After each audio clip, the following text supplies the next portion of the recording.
Voici Vincent Dupont. Il vient d'avoir 7 ans. Il est toujours poli, c'est un garçon charmant. Vincent est affectueux, d'une grande gentillesse. Mais il veut faire des films d'horreur comme Vincent Price.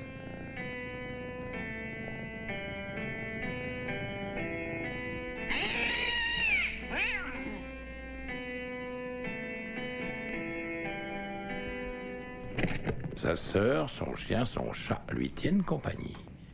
Mais il serait bien mieux avec les chauves-souris.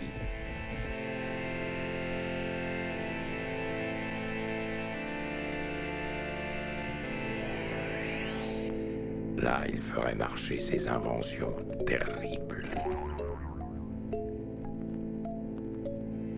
Et promènerait seul son tourment indicible.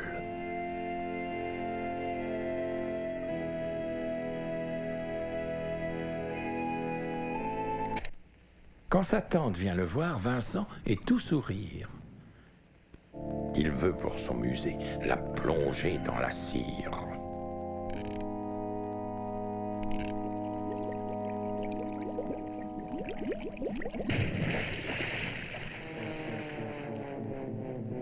Il fait des expériences sur son chien aimable, dans l'espoir de créer un monstre épouvantable et de trouver avec ce sinistre vaurien des proies faciles dans le brouillard londonien. Mais il ne pense pas qu'à des crimes lugubres. Il aime peindre et lire, ce qui est très salubre. Seulement ce qu'il lit n'est pas de tout repos. Vincent a pour auteur favori Edgar Poe. Un soir, dans une horrible histoire d'élixir, il lut un paragraphe qui le fit pâlir. La nouvelle qu'il lut le glaça d'épouvante. Sa très belle femme est enterrée vivante. Il creusa pour s'assurer qu'elle était bien morte, en détruisant ainsi des fleurs de toutes sortes. Sa mère l'envoya méditer dans sa chambre. Il sut que de ce monde, il ne serait plus membre et qu'il devrait passer le restant de ses jours seul avec le portrait de son défunt amour.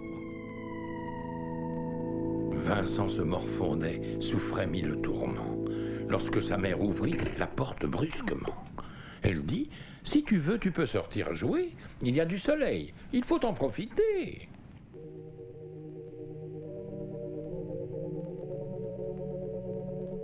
Vincent voulut parler. Aucun son ne sortit. Son long isolement l'avait fort affaibli.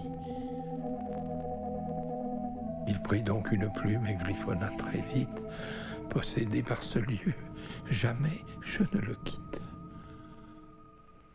Tu n'es pas possédé, tu n'es pas presque mort. Ce n'est que dans ta tête, tous ces mauvais sorts. Tu n'es pas Vincent Price, tu es Vincent Dupont. Tu n'es pas un timbré, mais un petit garçon. Tu viens d'avoir 7 ans, et même tu es mon fils. Alors tu vas sortir et prendre de l'exercice. Ayant lâché ces mots, sa mère repartit.